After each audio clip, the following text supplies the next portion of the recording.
Olá, boa noite a todos. Que o Senhor Jesus nos abençoe, nos inspire, nos ampare, hoje, agora e sempre.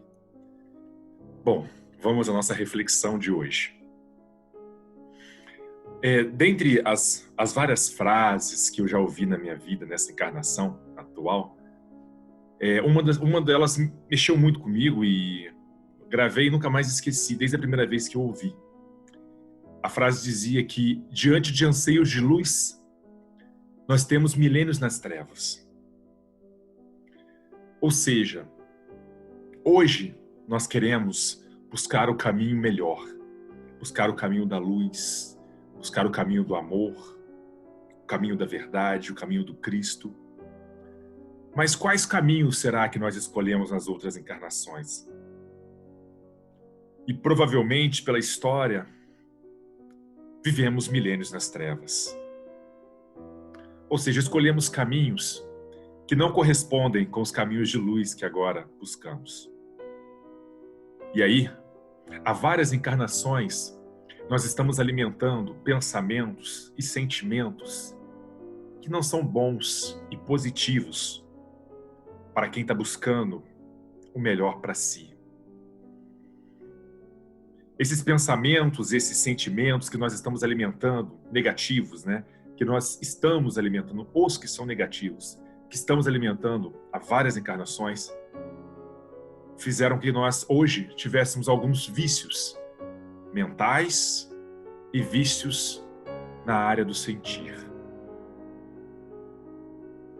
E nós sabemos que um vício não é algo fácil de você conseguir superar. Qualquer pessoa que tenha um vício material, por exemplo, vamos pegar o exemplo do vício do cigarro, sabe que para a pessoa sair daquele vício é uma luta, é uma batalha constante, é muita força de vontade, é querer muito. Não é diferente com relação aos nossos vícios morais. Ainda mais porque nós provavelmente estamos alimentando esses vícios há muito tempo. Então, deixar de pensar aqueles pensamentos que hoje nos incomodam e sentir aqueles sentimentos que hoje nos incomodam é algo que exige muito esforço, muita vontade, muita perseverança, muita determinação. O caminho, claro, não é lutar contra, é substituir, mudar a forma de pensar, a forma de sentir as coisas. Isso é um desafio. Isso é um grande desafio para todos nós. E esses vícios que nós alimentamos, muitas das vezes, em outras encarnações, estão relacionados com os nossos desejos incontrolados. Hoje nós temos vários desejos que às vezes a gente não consegue controlar. Esses desejos incontrolados são vícios que nós viemos adquirindo. E a gente agora perdeu o controle deles. O Livro dos Espíritos fala exatamente sobre isso quando trata do assunto paixões. Os Espíritos nos advertem que as paixões, elas não são ruins na sua essência. Elas podem levar o homem a fazer grandes progressos. Mas, quando você perde o controle delas, é que aquilo se torna ruim. Porque você pode acabar, por não conseguir controlar suas paixões, os seus vícios, acabar machucando, ferindo a você ou as pessoas que estão à sua volta, pessoas que você até ama.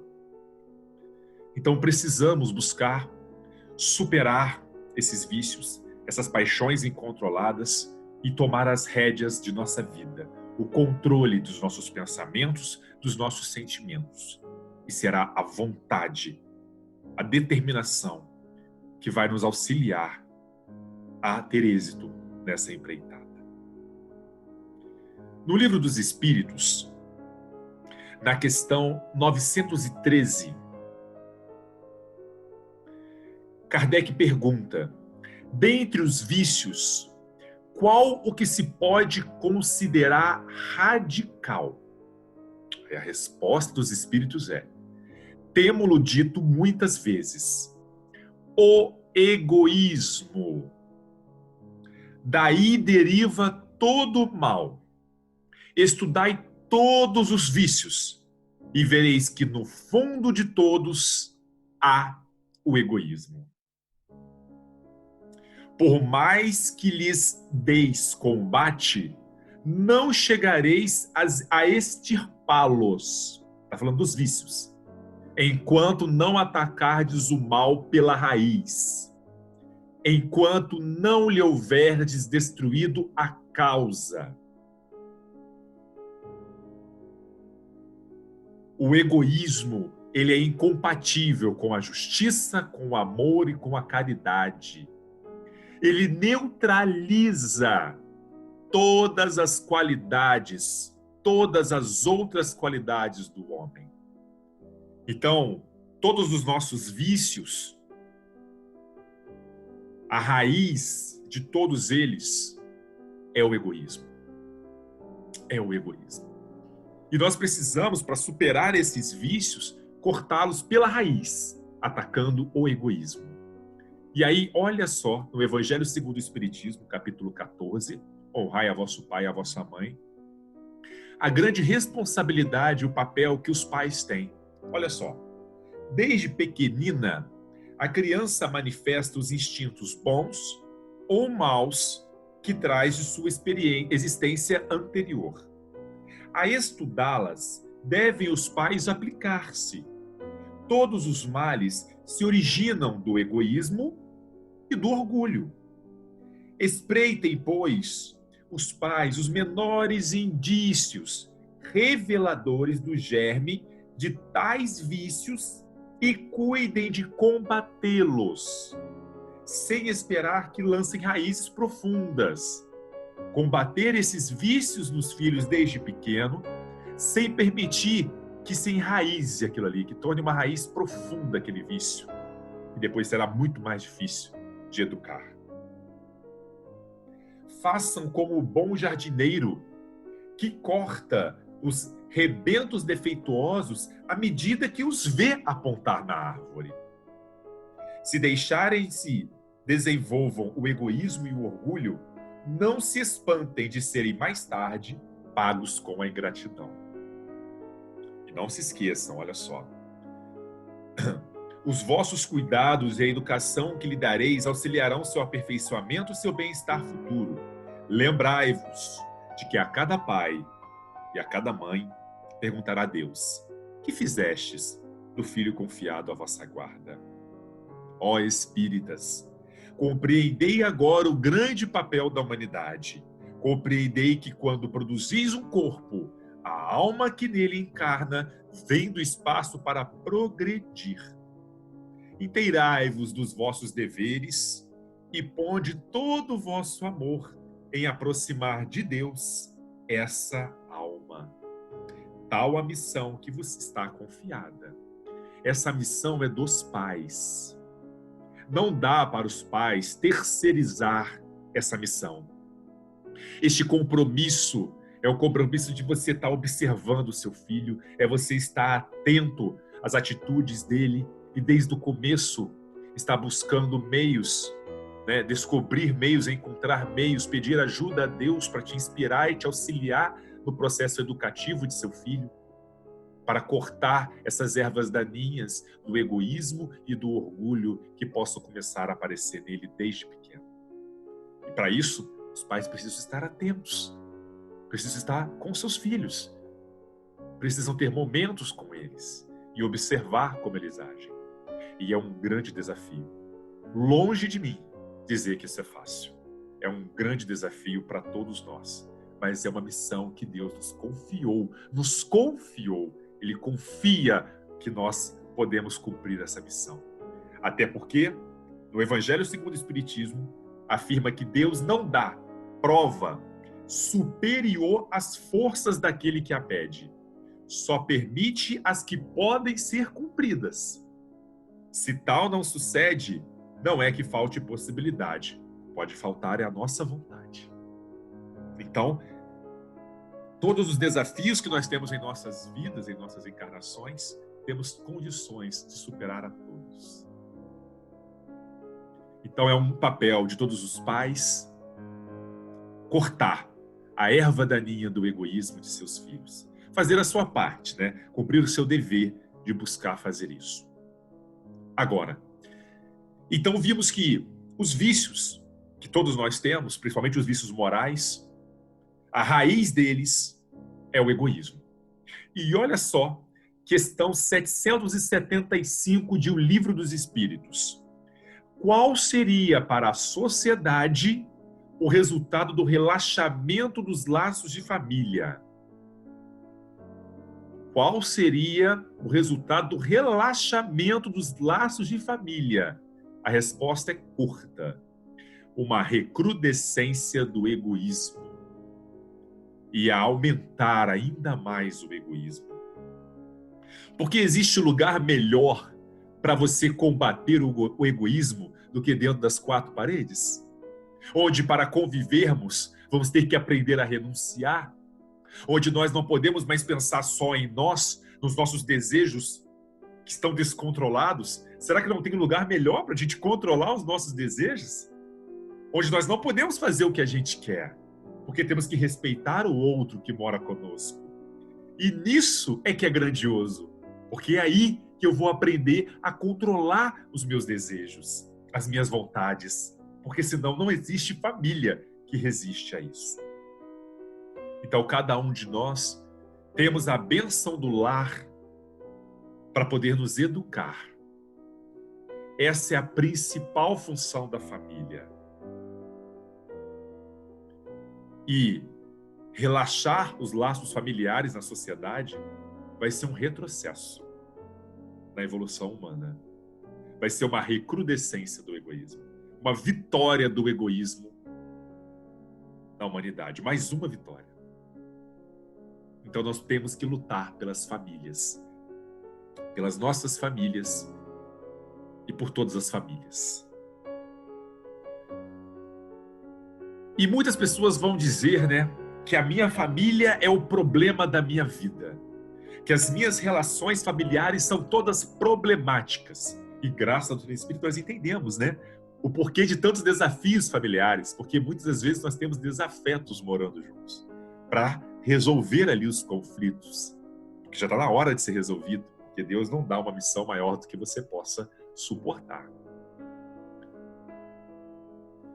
A questão é, os problemas familiares é que são o problema da minha vida?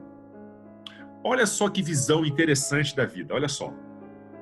Quando as coisas dão errado em nossa vida e encontramos situações difíceis, temos a tendência de considerar a situação em si mesma como sendo o nosso problema. Então a gente acha que o nosso problema é a situação que nós estamos vivendo. Mas olha só, na realidade, quaisquer problemas que experienciemos surgem da mente. Olha só, se respondêssemos às situações difíceis com uma mente positiva ou pacífica, elas não seriam problemas para nós. Pelo contrário, poderíamos considerá-las como desafios ou oportunidade de crescimento e desenvolvimento. Problemas surgem quando respondemos às dificuldades com estados mentais negativos. Olha que ponto de vista interessante. Se nós encararmos as situações difíceis que temos em nossos lares ou qualquer situação difícil em nossa vida como o nosso problema, pode ser que seja realmente muito difícil conseguir superá-lo. Mas se encararmos aquilo como uma oportunidade para o nosso crescimento, para o nosso desenvolvimento, para o nosso aprimoramento espiritual, para a superação do nosso egoísmo, para aprender a conviver com o diferente, com quem pensa diferente, aceitar o outro como ele é, sem querer obrigar ninguém a pensar ou ser como nós, ou pensar como nós pensamos. Olha que bênção, que oportunidade maravilhosa que o lar oferece para todos nós. Nós nos juntamos dentro de quatro paredes apenas para viver momentos felizes e tudo bem, sem problemas, sem dificuldade. Não é esse o objetivo. A finalidade é o crescimento, é o aprimoramento, é aprender a conviver, é a superação do egoísmo, do nosso ego, das nossas vaidades. Então nós temos que aprender que o problema, ele pode ser grande ou pequeno, depende da forma como a gente quer encará-lo. Porque você pode ver na sociedade, por exemplo, nossa, eu sou traumatizado e, pessoal, longe de mim falar que qualquer coisa dessa é fácil, tá? São grandes desafios nossos, são grandes desafios.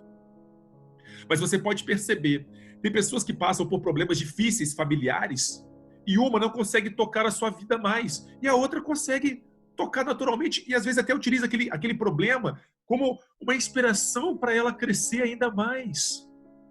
Então não é o problema em si, é a forma como a pessoa encara aquele problema. Olha só o que está escrito no livro Jesus no Lar. Uma conversa de Jesus lá na casa de Simão Pedro, conversando com a sogra de Simão Pedro. Olha só, Jesus fala que o lar é a escola das almas, o templo onde a sabedoria divina nos habilita, pouco a pouco, ao grande entendimento da humanidade. Não vamos conseguir viver em paz na humanidade se primeiro não começar a paz no lar.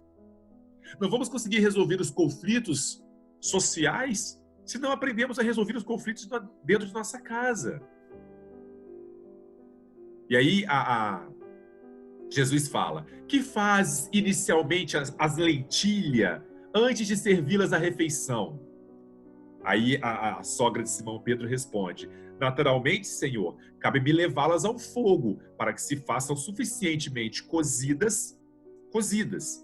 Depois devo temperá-las, tornando-as agradáveis ao sabor. E Jesus fala: pretenderias também, porventura, servir pão cru à mesa? Aí ela: antes de entregá-lo ao consumo caseiro, compete-me guardá-lo ao calor do forno. Sem essa medida, o divino amigo então considerou: olha só, há também um banquete festivo na vida celestial, onde nossos sentimentos devem servir à glória do Pai. O lar, na maioria das vezes, é o cadinho santo ou o forno preparador. O que nos parece aflição ou sofrimento dentro dele é recurso espiritual. O coração acordado para a vontade do Senhor retira as mais luminosas bênçãos de suas lutas renovadoras. Retira bênçãos da luta. Porque somente aí, de encontro uns com os outros, examinando aspirações, tendências que não são nossas, observando defeitos alheios e suportando-os, aprendemos a desfazer as próprias imperfeições. Olha só. Nunca notou a rapidez da existência de um homem? A vida carnal é idêntica à flor da erva. Pela manhã emite perfume, à noite desaparece. O lar é um curso ligeiro para a fraternidade que desfrutaremos na vida eterna. Sofrimentos e conflitos naturais em seu círculo são lições. Olha que ponto de vista, olha que forma de enxergar o lar, a família. Lições, as situações que nós passamos são lições a serem aprendidas. E não situações que nós devemos evitar, correr, fugir. Olha o que Jesus fala no livro Boa Nova para Joana de Cusa, que queria seguir o Cristo, mas o marido dela ainda estava reticente. Olha só. Agradece, Jesus falando para Joana, tá? Agradece ao Pai o haver te julgado digna do bom trabalho. Desde agora, teu esposo não te compreende a alma sensível, compreender-te-á um dia. É leviano e indiferente, ama-o mesmo assim. Não te acharias ligada a ele, se não houvesse para isso razão justa. Olha só. Servindo-o com amorosa dedicação, estarás cumprindo a vontade de Deus. E aí depois ele fala para ela: volta ao lar, Joana, e ama o teu companheiro como material divino que o céu colocou em tuas mãos para que tales uma obra de vida, sabedoria e amor. Né? Muitas pessoas acreditam que para servir a Deus, para servir ao Cristo, precisa sair do lar e viver mais tempo fora de casa, no centro ou em outros lugares, do que servindo e estando junto com a sua família. E às vezes Deus quer que a gente sirva a Ele dentro do nosso lar. Temos que tomar cuidado se essa sair para servir a Deus fora não é uma fuga da convivência em família. Né? E precisamos aproveitar todas as oportunidades que estamos tendo em nossas famílias. Se temos desafios no lar, que bom! É a grande chance que Deus está nos dando de evolução, de crescimento. E se são desafios difíceis, devemos nos considerar pessoas fortes, então. Porque Deus não dá, né, fardos pesados para ombros leves. E eu termino nossa reflexão de hoje falando também do papel dos filhos.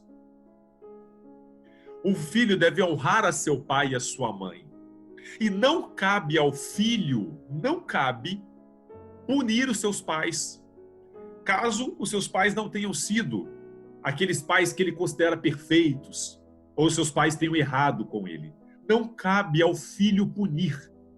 Isso cabe a Deus. O que compete ao filho, honrar a seu pai e a sua mãe, independente do que os seus pais fizeram. Independente. Honrar ao pai, honrar a mãe, não consiste apenas em respeitá-los. É também assisti-los na necessidade. É proporcionar-lhes repouso na velhice. É cercá-los de cuidados, como eles fizeram conosco na infância. Temos que ter gratidão. Um dos maiores filhos do egoísmo é a ingratidão. Não podemos ser ingratos às pessoas que nos deram pelo menos a oportunidade de estar aqui. Não estaríamos aqui tendo essa oportunidade de reencarnar se nossos pais não tivessem aceitado essa oportunidade, nos dado essa oportunidade. Devemos ser gratos. E sabemos, né, todos um dia serão pais ou filhos, pais ou mães, né, quem ainda não é, e vai ver como é um grande desafio. E como a gente quer sempre acertar, mas muitas das vezes a gente erra. Faz parte do processo de aprendizado. Mas Deus olha sempre a nossa intenção. E nas relações familiares, pessoal, nunca é tarde para reconciliação. Nunca é tarde para repararmos os nossos deslizes do passado. Desde que tenhamos a coragem de chegar ao outro e francamente dizer: desculpa se algum dia eu errei com você. Desculpa, mas eu te amo. E eu queria encerrar a nossa conversa de hoje dizendo também de uma família que é muito maior do que a família da carne, a família de sangue, é a família espiritual. Graças à doutrina espírita, nós sabemos que as pessoas que se amam se atraem na eternidade, se buscam na eternidade e estarão sempre juntas. As pessoas que se amam nunca se separam. A morte é incapaz de separar o amor. Somos nós, eternos companheiros das estradas imortais. As pessoas se atraem, assim como os astros se atraem, assim como o ímã é atraído ao ferro. As pessoas se atraem. E essa lei de atração é a lei do amor. Que Jesus nos abençoe, que Jesus nos fortaleça e neste momento abençoe os nossos lares, as nossas convivências, as nossas relações. Que nós nunca esqueçamos a belíssima frase que o Chico nos deixou. Embora ninguém possa voltar atrás e fazer um novo começo, qualquer um pode começar agora e fazer um novo fim. Então vamos olhar para frente, vamos nos amar, vamos buscar resolver os nossos problemas familiares, amando, respeitando, compreendendo, aceitando, porque quem ama, liberta e permite ao outro ser quem ele é e aprende a conviver com o outro que pensa diferente de si. Que Jesus nos abençoe, nos fortaleça, nos proteja e nos ampare sempre. Muita paz a todos. Que assim seja. Graças a Deus.